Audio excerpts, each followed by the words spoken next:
The most powerful men in history were never the loudest in the room. They spoke when necessary and moved in silence the rest of the time. Think about it. How many times have you talked yourself into regret? How many times have your words cost you respect, peace, or even control? We live in a world that rewards noise, where everyone feels the need to comment, explain, justify, and perform. But the Stoics knew better. They understood that every word you speak is a transaction, and if you're not careful, you're trading away your power for nothing. Marcus Aurelius once said, "Let your words be few, but full of meaning." That's not just philosophy. That's high-performance mindset. That's emotional intelligence. That's strategic dominance in action. Because silence is not weakness. It is restraint. It is wisdom. And it is one of the rarest forms of self-mastery in a world addicted to noise. In this video, you're going to learn how to weaponize silence, how to stop bleeding value through your mouth, and start commanding respect with your presence. We'll explore why over-explaining destroys your authority, how silence creates tension, power, and psychological boundaries, why high-value men don't talk to be heard, they observe to understand, and how to train your mind to speak less, mean more, and control your energy.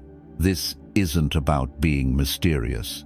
It's about becoming undeniably powerful without ever raising your voice. So if you're tired of being misunderstood, underestimated, or manipulated, this video is your blueprint to reclaim your dignity, build mental toughness, and lead with clarity. And it all begins with one simple practice. Learn to close your mouth. Most people speak to be heard, but powerful people, they speak to influencer, they don't speak at all. Every time you open your mouth, you reveal something: your values, your emotions, your fears, your patterns of thinking. Words are windows to your mind, and those who observe carefully will weaponize your transparency if you're not intentional. That's why the Stoics mastered silence, not as avoidance, but as control. Epictetus taught, "We have 2 ears and 1 mouth so that we can listen twice as much as we speak." That wasn't a suggestion. That was a philosophy of defensive intelligence, of emotional discipline, because the more you talk, the more you expose. Your plans before they're built, your pain before it's processed, your insecurities before they're healed. In a high-performance life, silence isn't passivity, it's strategy. Why excessive talking weakens your position. Imagine you're in a negotiation. The first one to speak too much always loses leverage. Same in life. People who ramble, justify, over-explain, unintentionally beg for approval. And the moment you start needing others to get it, you give them control. Whether it's with friends, colleagues, partners, or even strangers, the more you speak, the more you hand them your psychological blueprint. That's why the most dominant people say less, because they don't want to be readable. They'd rather be underestimated than predictable. You ever noticed how leaders, soldiers, high-level CEOs all speak in clipped, controlled phrases? They're trained to protect their thoughts because exposure invites exploitation. The discipline of self-mastery begins with your mouth. Most people think self-mastery is about willpower, productivity, or fitness, but it starts somewhere more subtle and far more dangerous to ignore. Impulse control through speech. Think about it. You can do Stoic journaling, practice mindfulness, work out 5 days a week. But if you lose your temper and say one thing in anger, your emotional intelligence evaporates instantly in the eyes of others. That one careless sentence, it can ruin relationships, destroy trust, collapse your leadership presence. That's why Stoic restraint isn't silence out of fear, it's silence as a conscious boundary. Better to remain silent and be thought a fool than to speak and remove all doubt. Abraham Lincoln. Even modern neuroscience agrees. Your prefrontal cortex, the logic brain, activates more when you're quiet. But when you're reactive, your limbic system, emotional brain, hijacks your words. So every time you speak reactively, you're surrendering power to emotion. And every time you pause instead, you recenter that power in your clarity. Real-world example. Silence as a leadership signal. Picture two leaders walking into a room. One immediately starts talking, explaining things no one asked, joking to seem likable, filling silence with unnecessary words. The other one walks in calm, makes eye contact, says little, listens deeply. Who commands more respect? Always the second. In high-stakes environments, from boardrooms to battlefields, the person who speaks least is often perceived as the one who knows most. That's the paradox. Silence creates gravity. Words dilute it. The fewer people who know your mind, the more they respect your presence. People don't fear the loud. They analyze them. But they watch the quiet. They wonder about them. They respect them because they can't predict them. Your silence is your filter. It separates who's really paying attention. It forces others to focus on your energy, not just your words. That's why powerful men talk less, not to disappear, but to build tension that demands attention. So the next time you're tempted to explain yourself, to overreact, to share too much, ask yourself, am I buying temporary relief with permanent exposure? Then pause and let your silence do the speaking. Let's get something clear. You don't owe everyone an explanation. Not for your goals, not for your boundaries, not for who you choose to become. Yet most people live trapped in this mental prison where they believe, if I don't explain myself, they'll misunderstand me. So they explain again and again. But here's the truth no one tells you. People who respect you don't need explanations. And people who demand explanations rarely respect you. Why do we over-explain in the first place? It's not about clarity, it's about validation. We want to be understood. We're afraid of being judged. We think if we just explain it well enough, others will accept us. But let's be brutally honest. You're not explaining to connect. You're explaining to be approved. And that is a form of self-betrayal. Every time you feel the need to justify your truth, you place someone else's opinion above your own clarity. That's not confidence. That's dependency. That's not leadership. That's approval addiction. And it silently destroys your emotional intelligence because you start reacting to external expectations instead of inner values. But I just want them to understand. Understand what? That you chose peace over chaos. That you walked away from manipulation. That you set a boundary to protect your sanity. People who care will understand by how you move, not by how you explain. And people who don't will twist your words anyway. Marcus Aurelius wrote, "Never waste time arguing what a good man should be. Just be one. Don't argue your decisions. Don't campaign for your values. Just live them." Over-explaining is emotional leakage. Every time you explain yourself to people who didn't ask, every time you justify your no, every time you keep talking when you've already decided, you're leaking self-respect. You're inviting people to debate what was already clear. You're giving them the illusion that your values are negotiable. That's not humility. That's exposure. High-performance communicators know. You give short, clean answers. You set a boundary once.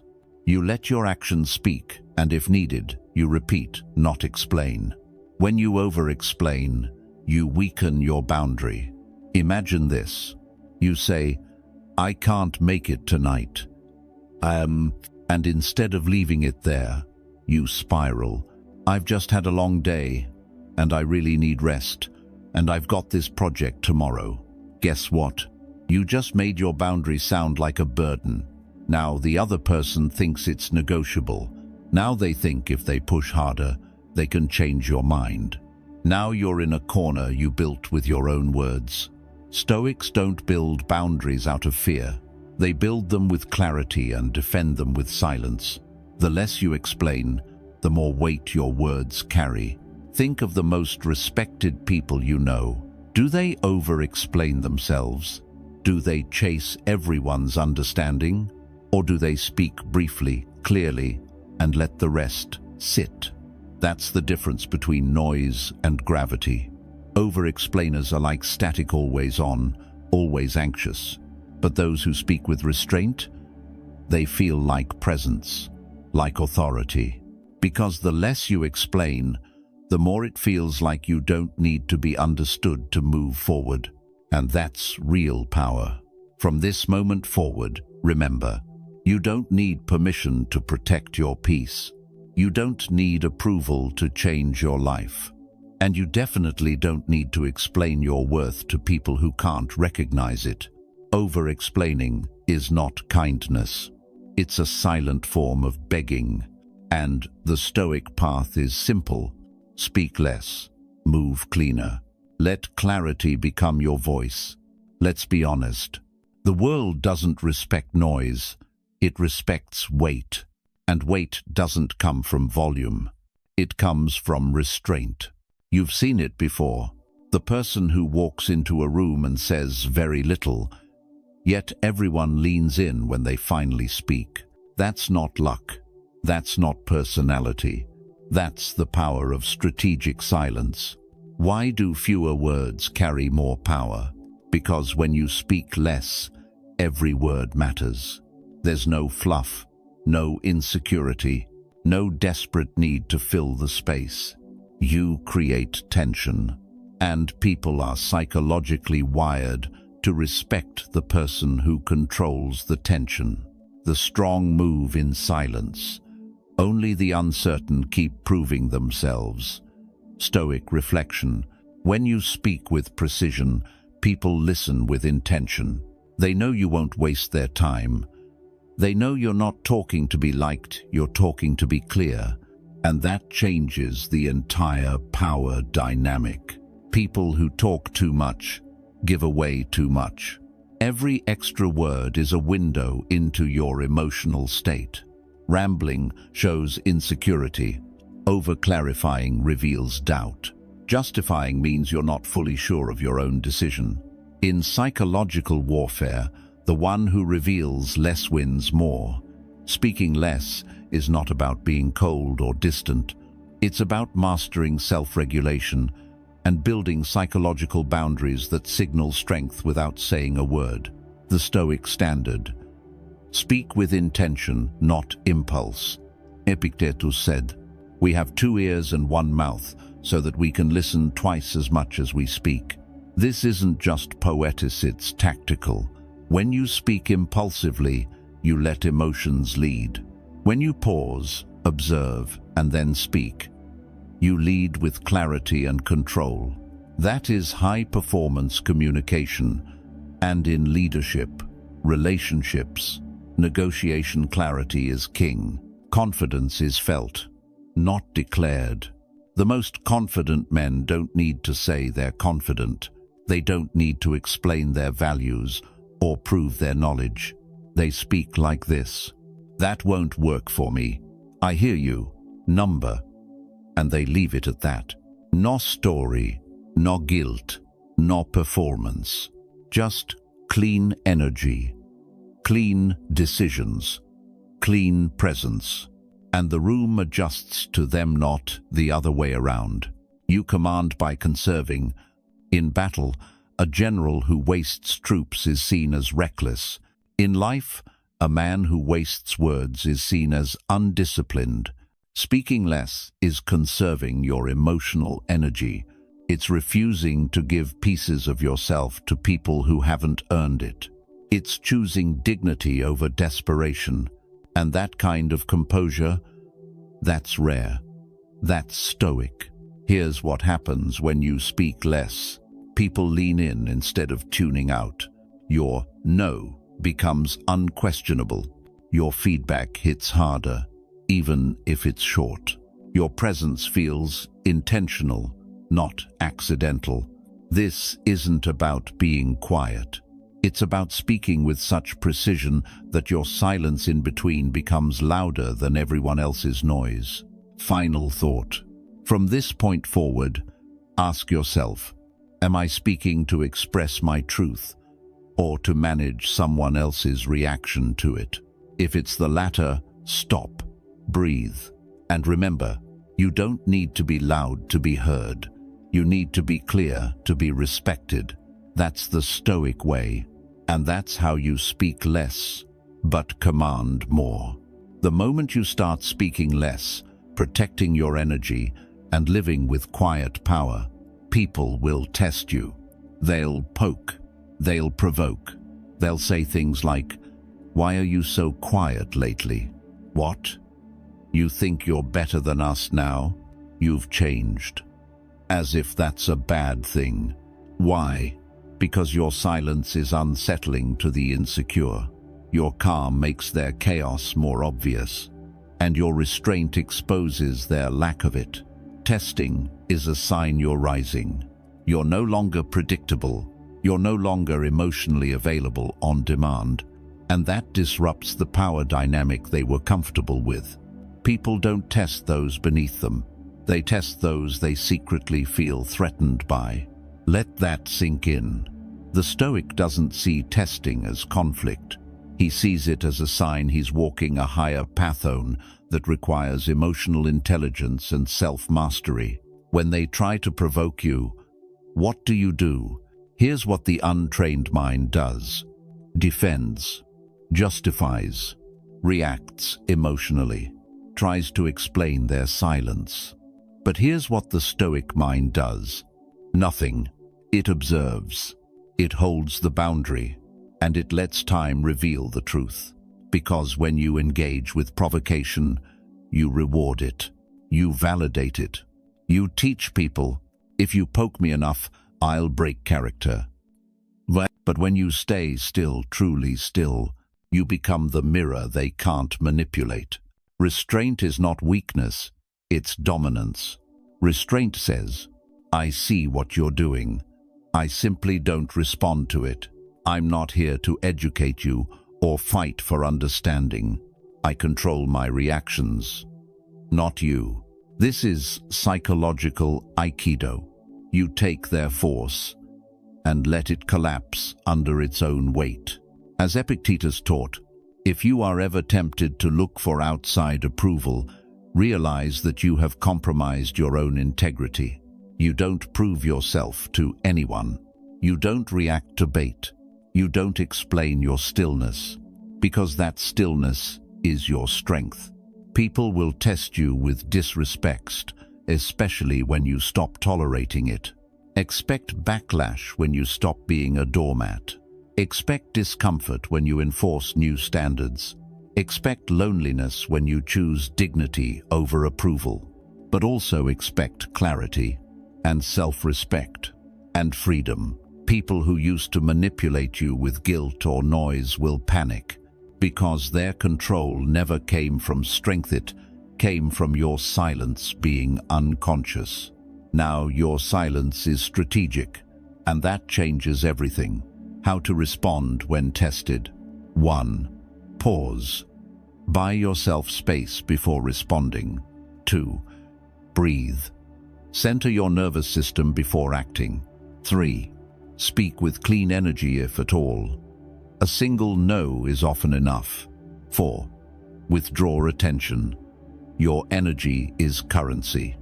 Don't spend it on fools. 5. Let karma and time do the explaining. You don't need to fight battles the universe already scheduled. Final thought. You will be tested most when you grow the fastest. But testing is not a punishment, it's feedback. It shows you where your silence still carries guilt, or where your boundaries still leak approval-seeking. So the next time someone tries to trigger you, remember, your power is not in what you say. It's in what you choose not to. Silence isn't the absence of a response. It is the response. And in the world of emotional chaos, restraint is a weapon only the wise can carry. There's a quiet dignity in not explaining yourself. In a world obsessed with convincing, defending, and oversharing, the person who simply does without explaining why commands more respect than the one who pleads to be understood. Why do we feel the urge to explain ourselves? Because we seek validation. Because we fear being misunderstood. Because, deep down, we worry that our value depends on how well we can justify our choices to others. But here's the truth. Every time you explain yourself to someone who hasn't earned your vulnerability, you lower your position.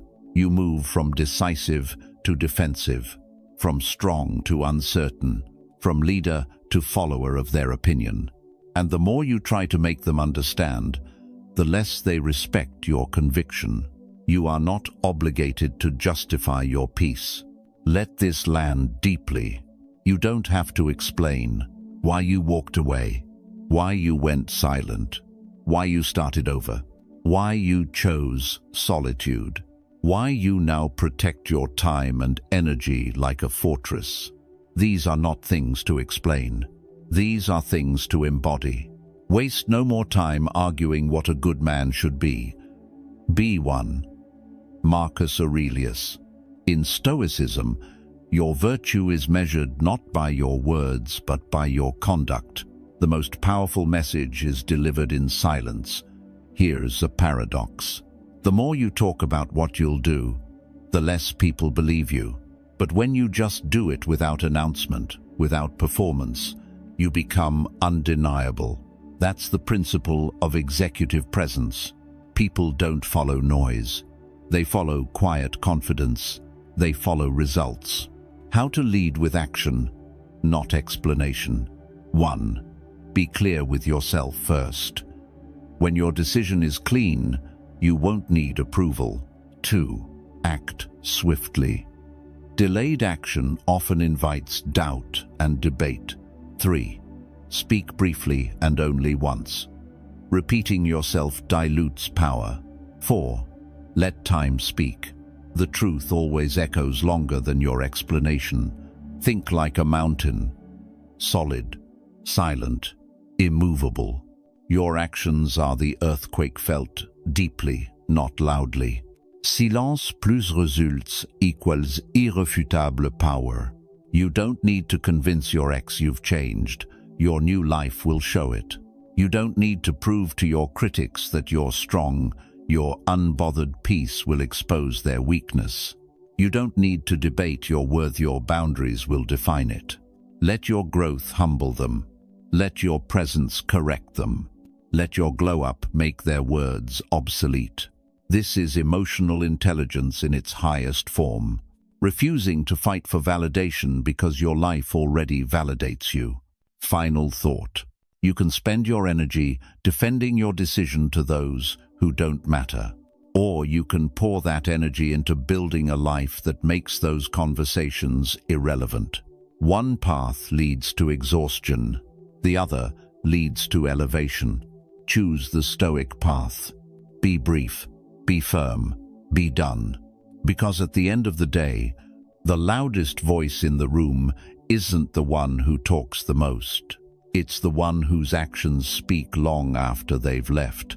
When people lose access to your energy, your light, your grace, their reaction will often be loud, not because they miss you with love, but because they miss the control they had. You'll start to hear your name in rooms you've never walked into. You'll feel the weight of unspoken words disguised as rumors, of cheap narratives spread by those too proud to admit they were wrong. But here's the Stoic truth. Noise is not a threat. It's a confession. The louder they become, the more obvious their wound. Their words are projections, echoes of guilt, shame, regret. When someone keeps talking about you after you've gone silent, it's not about you anymore. It's about the silence you left behind, the kind that makes people reflect on their own emptiness. And while they rehearse their stories to stay relevant in the eyes of others, you rehearse peace. You practice presence. You don't defend. You don't argue. You don't post cryptic messages or chase justice through confrontation, because justice doesn't need noise. It needs clarity. And that's exactly what silence gives you. There's a reason Marcus Aurelius wrote, "The best revenge is to be unlike him who performed the injury." Not louder, not meaner, just unlike. When you stop reacting, you start revealing. You reveal who they truly are without your protection, without your covering, without your forgiveness masking their damage. Your growth exposes their stagnation. Your calm makes their chaos more obvious. Your elevation forces them to confront the reality they've been running from. They lost something sacred, and it's not coming back. You didn't need to clap back. You didn't need to broadcast your side. You simply chose evolution, and that not revenge is what breaks them. People often expect a war when they create a wound, but when you give them peace instead, they're left disarmed, because peace doesn't fit their script. It ruins their narrative. They can't paint you as the villain if you refuse to play the game. Let them talk. Let them exaggerate. Let them perform. Meanwhile, you build, quietly, consistently. In the shadows of their noise, your discipline becomes a cathedral. Your silence becomes strategy. Your detachment becomes a spiritual force field. You no longer seek validation, because your results speak louder than any opinion ever could. Remember, silence is not passive, it's precision. It's choosing self-mastery over self-defense. It's energy conservation, not cowardice. Let them misunderstand you. Let them mock what they don't recognize as strength. Your value doesn't shrink to fit the small minds of those who couldn't handle your growth. The right people, the aligned ones, they'll feel your presence even in your absence. They'll respect the depth of your silence because they understand the weight of your restraint. So let them keep the noise. You keep the power. Emotional detachment is not coldness. It is not indifference. It is clarity. To the Stoics, detachment was never about ignoring life. It was about seeing life clearly, without distortion. And when you practice it, something incredible happens. You stop overreacting to every insult, every betrayal, every manipulation attempt masked as concern. Why? Because you finally understand this truth. Your peace is more valuable than proving a point. Your energy is too sacred to be spent on temporary chaos, and your destiny is far too important to be delayed by emotional traps. Emotional intelligence begins where reactivity ends. The most powerful people are not the ones who control others. They are the ones who can control themselves in the face of others. They don't panic when criticized. They don't argue just to be right. They don't allow their emotions to be hijacked by someone else's narrative. Instead, they remain poised. They respond instead of react. That's the essence of emotional intelligence, not avoiding emotion, but mastering its direction. He who angers you controls you. Epictetus. Let that hit hard, because every time you let someone trigger you, they are programming you, and you're handing over the remote control to your nervous system to people who haven't earned the right to be in the same room with your energy. Detachment is how you take the remote back. Detachment creates the boundaries. Your words cannot. When someone disrespects you and you walk away without argument, that's not weakness, that's psychological dominance. Why? Because you are telling them, without ever saying a word, I value my mental clarity more than your opinion. I don't have to explain myself. My peace is self-justifying. I'm not accessible to chaos anymore. People don't forget the moment you stopped entertaining their dysfunction, because when you go silent, when you detach, when you stop reacting, they are left to deal with the mirror you just held up to them. Most can't handle that, so they'll rage, or spread lies, or try to bait you back in. But you don't bite, because you've outgrown that version of yourself, the one that needed to respond to everything. The Stoic detachment mindset, how to embody it daily. Here's what detachment looks like in practice. You listen without needing to correct. You feel deeply, but carry lightly. You walk away from drama, even when you could win the argument. You observe, but don't absorb. And in that stillness, you find power. In that restraint, you find mastery. In that non-reaction, you reclaim control of your inner empire. Seneca once said, "You act like mortals in all that you fear, and like immortals in all that you desire." The Stoic flips that. You act like an immortal in your fear by not panicking, and like a humble mortal in your desire by not being ruled by it. That's what detachment trains you for, to remain centered while the world spins chaotically around you. The final transformation. From emotional slave to emotional sovereign. When you detach, you no longer need closure because your boundary is closure. You no longer crave their apology because your silence is louder than any "I'm sorry." You no longer seek validation because your worth is no longer up for debate. That's self-mastery. That's mental wealth. That's what it means to move like a storm inside and a monk outside. So the next time someone tries to pull you into a vortex of emotional games, remember this: you're not here to play. You're here to build. And builders don't argue with wreckers. Let's get one thing clear. You don't rise to the level of your desires. You fall to the level of your standards. And your standards are revealed not by what you say, but by what you allow. If you let someone repeatedly cross your boundaries, disrespect your presence, or drain your emotional peace, you're not just tolerating their behavior. You're validating it. You're training them that you are available for their chaos. That's the uncomfortable truth. But it's also your wake-up call. Your boundaries are not walls. They are values made visible. The Stoics believed in restraint not because they were weak, but because they knew where they ended and others began. Seneca once said, "No man is more unhappy than he who never faces adversity, for he is not permitted to prove himself." Likewise, no person is more disrespected than the one who never enforces a boundary. Because people don't respect what you say, they respect what you reinforce. Your tolerance is a language, and people are fluent in reading it.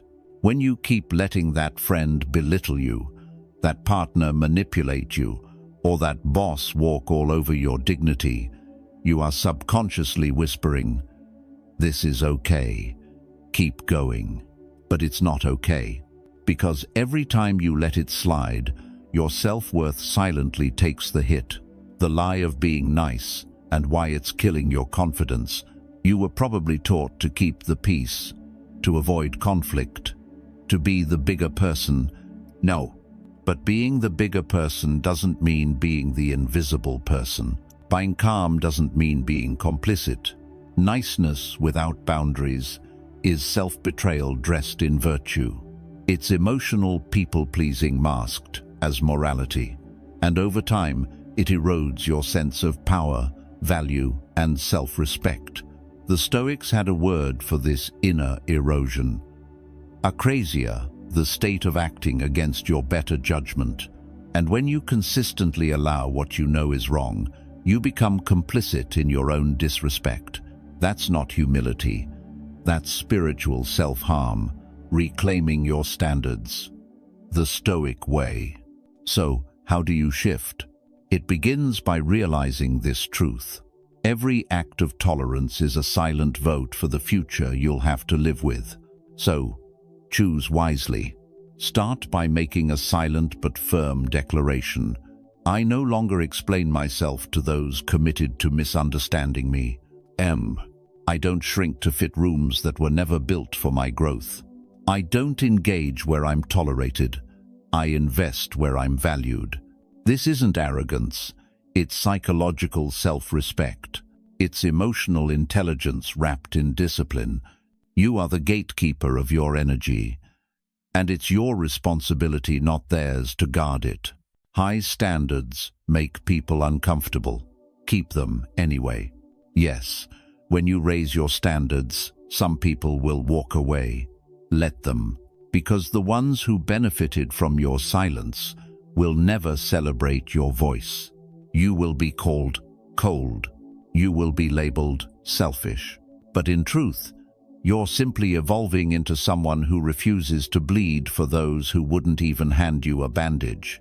And that shift, that inner line in the sand, becomes the birthplace of a new identity, a Stoic identity, one that no longer tolerates manipulation disguised as love, one that no longer entertains proximity over integrity, one that doesn't flinch at loss, because it finally understands this. Sometimes the cost of your inner peace is the exit of those who never respected it. Raise your standards, even if you have to walk alone for a while, even if you lose approval, because the day you stop tolerating disrespect is the day the world starts treating you differently. They expected you to break. That's why they hurt you so freely. They thought the betrayal would keep you stuck, that the lies would ruin your reputation, that the silence you chose meant they won. But here you are, not just surviving, you're thriving, not out of spite, not to prove anything to them, but because your pain became your power and your growth became your greatest revenge. The Stoic philosophy of non-retaliation. The Stoics never taught revenge in the way the world understands it. They didn't care for vengeance born from impulse or ego. They believed that the most powerful form of revenge wasn't loud, it was refined. The best revenge, wrote Marcus Aurelius, is to not be like your enemy. Let that sink in. Not to stoop to their level, not to shout louder, but to build higher, to outgrow them. This is not about erasing the pain, it's about transcending it. And that's a different kind of power, a power they'll never understand, because it requires emotional intelligence, self-control, and the humility to keep working while being misunderstood. They expected noise. You gave them elevation. They wanted a reaction. You gave them distance. They wanted war. You built a new world. And that world, it doesn't have room for bitterness. Because now you've realized, the best revenge isn't making them pay. It's making sure they no longer matter. It's building a life so complete that they disappear into irrelevance.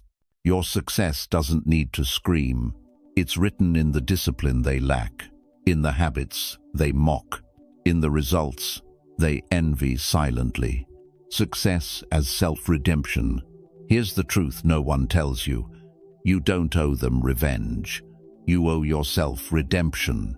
You owe the younger version of you, the one who was mistreated, dismissed, laughed at the joy of watching you become someone unstoppable. Not to impress them, but to fulfill your potential, to walk in your divine design, to transform the wound into a weapon, not against others, but for your purpose.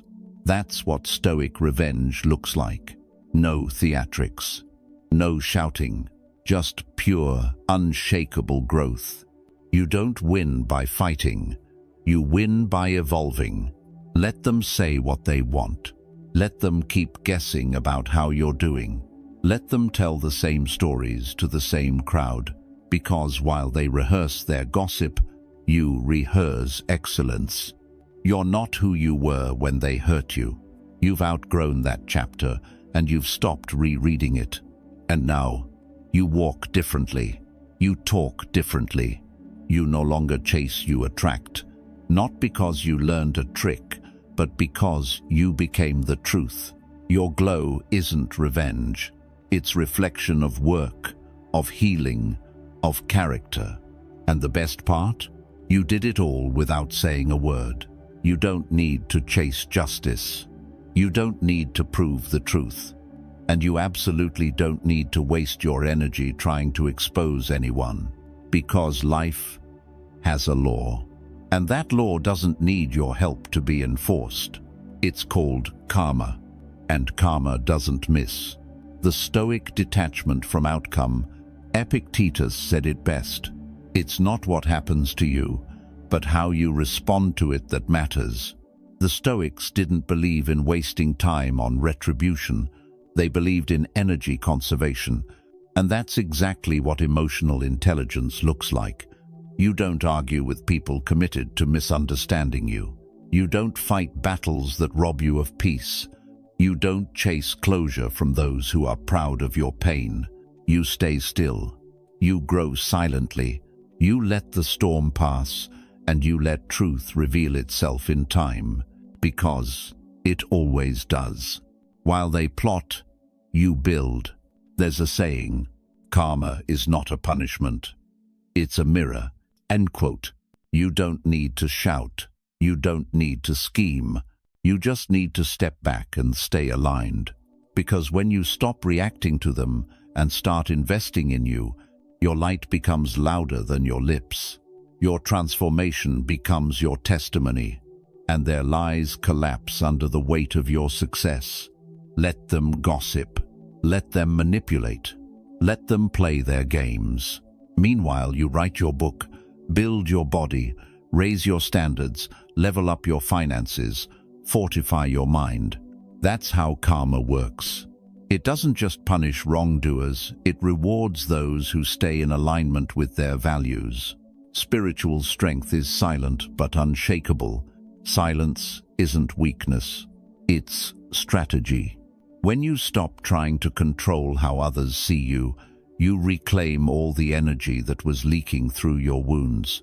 And that energy, you now reinvest it into mental clarity, self-worth, spiritual discipline, high-performance mindset. And suddenly, the weight lifts.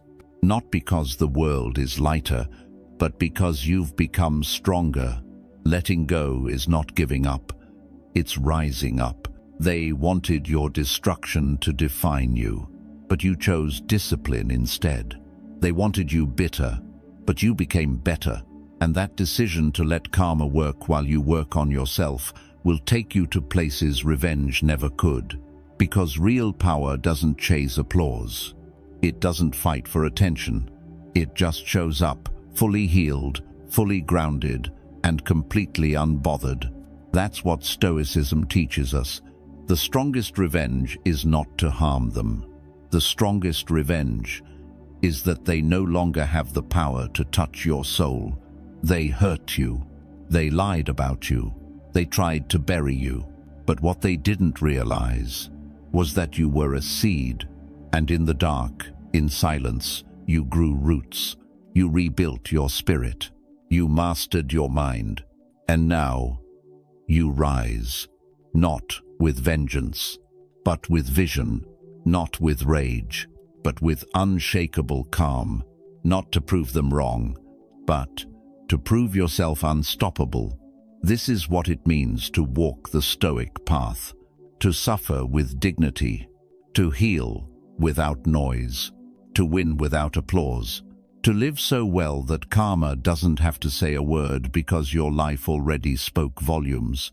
So here's what I'll leave you with. Keep your silence, keep your standards, and let your results echo louder than revenge ever could. If this video spoke to something deep in you, share it with someone who needs strength, someone who needs peace, someone who needs to remember that they were never powerless, just distracted. And if you're serious about mastering your mind, building mental toughness, and living with clarity and calm in a chaotic world, Subscribe to Think Stoic 101. We release daily videos to help you stay grounded, disciplined, and focused on what truly matters.